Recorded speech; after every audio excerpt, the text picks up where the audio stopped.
Hello guys, good day. Bagong panganak ako, kaya magluluto ako ng manok. Manok tsaka yung papaya. Ingredients, manok, tapos luya, sibuyas, garlic, and then pepper, and then papaya for breastfeeding. First, I heated a pan. And then I put an oil.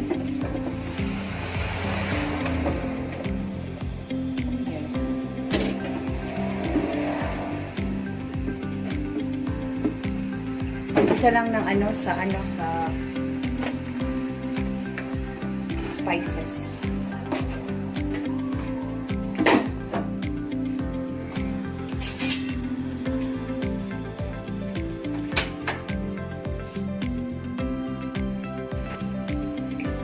Then, lagyan natin, ito yung spices niya, combination ng spices, tapos lagyan natin ng ng toyo, yung soy sauce, yung pinakuluan na native chicken. Tapos lagyan natin ng konting vinegar.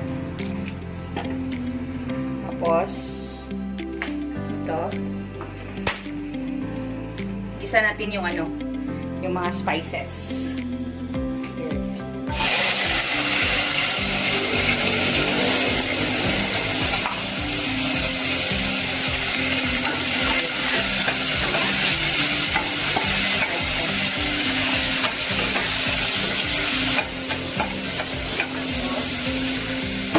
Going to shoot the spices para mawala yung langsa ng manok. Ito.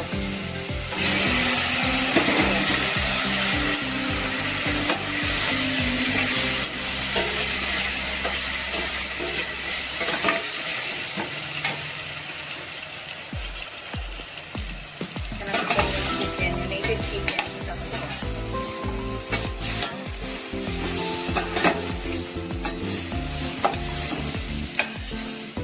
Iba-iba yung pagluto ng manok kasi yung iba walang toyo. Sa akin, lagyan ko ng soy sauce para mawala yung langsa ng manok langsa niya.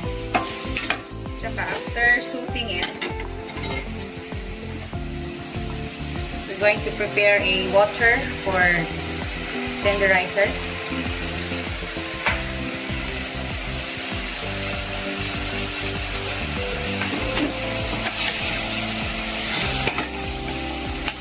Lumabas yung niya, yung taba niya.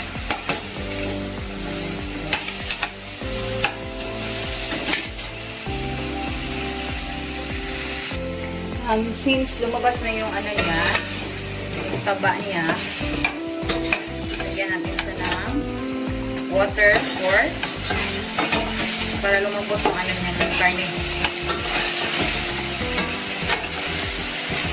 Kasi pag native chicken kasi matigas yung niya. Matigas yung niya, yung karne. Okay, lagyan natin siya ng water. 1 bowl. Tapos, let it boil for 15 to 20 minutes.